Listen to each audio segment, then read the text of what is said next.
Big boss Malayalam season 6 അവസാനിച്ചിട്ടും മത്സരാർത്ഥികളുടെ പിന്നാലെ തന്നെയാണ് social media. ബീബി വീട്ടിൽ നിന്നും സഹമത്സരാർത്ഥിയെ മർദ്ദിച്ചതിനു പുറത്തായ മത്സരാർത്ഥിയായിരുന്നു അസീർ റോക്കി.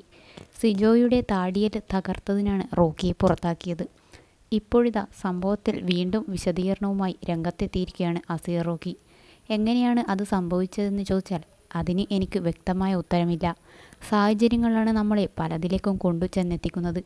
അതുപോലത്തെ ഒരു സാഹചര്യം അവിടെ ഉണ്ടായെന്നും താരം വ്യക്തമാക്കുന്നു. ഞാൻ ഇത്രത്തോളം അപമാനിക്കപ്പെട്ട ഒരു സംഭവം വേറെ ഉണ്ടായിട്ടില്ല. ഒരിക്കലും ഞാൻ അതിനെ ന്യായീകരിക്കുന്നില്ല. തെറ്റ് തന്നെയാണ്, ഒരിക്കലും ചെയ്യാൻ പാടില്ലാത്ത കാര്യം. അതുപോലെ തന്നെയാണ് നമ്മുടെ പേഴ്സണൽ സ്പേസിലേക്ക് കടന്നു വരാതിരിക്കാൻ ശ്രദ്ധിക്കുക എന്നുള്ളതും അസീർ റോക്കി വ്യക്തമാക്കി. 2 പ്രാവശ്യമാണ് അദ്ദേഹം എൻ്റെ ശരീരത്തിൽ തൊട്ടത്. ഏത് തരത്തിലുള്ള തൊടലാണെങ്കിലും അതെനിക്കിഷ്ടമല്ല. ഒരിക്കൽ മുന്നറിയിപ്പ് കൊടുത്തിട്ടും അദ്ദേഹം വീണ്ടും തൊട്ടു. ജിൻഡോ ഇപ്പോഴും ഷോക്കടിച്ചതുപോലെ നിൽക്കുകയാണ്. അദ്ദേഹത്തെ കാണുമ്പോൾ നിങ്ങൾക്ക് തന്നെ അറിയാൻ സാധിക്കും. ഒരു ഘട്ടത്തിൽ പോലും അദ്ദേഹം കപ്പിലേക്ക് എത്തുമെന്ന് കരുതിയിരുന്നില്ല. ഭയങ്കരമായ അവസരവാദം ഉള്ളയാളാണ്. അതുപോലെ തന്നെ കള്ളം അതിൻ്റെ പീക്ക് ലെവലാണ്.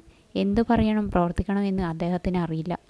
അപ്പോൾ എൻ്റെ ഇടിക്കേസ് ചോദിക്കുന്നവരോട് അത് മാറ്റി നിർത്തി കാര്യങ്ങൾ നോക്കണമെന്നും റോക്കി പറയുന്നു.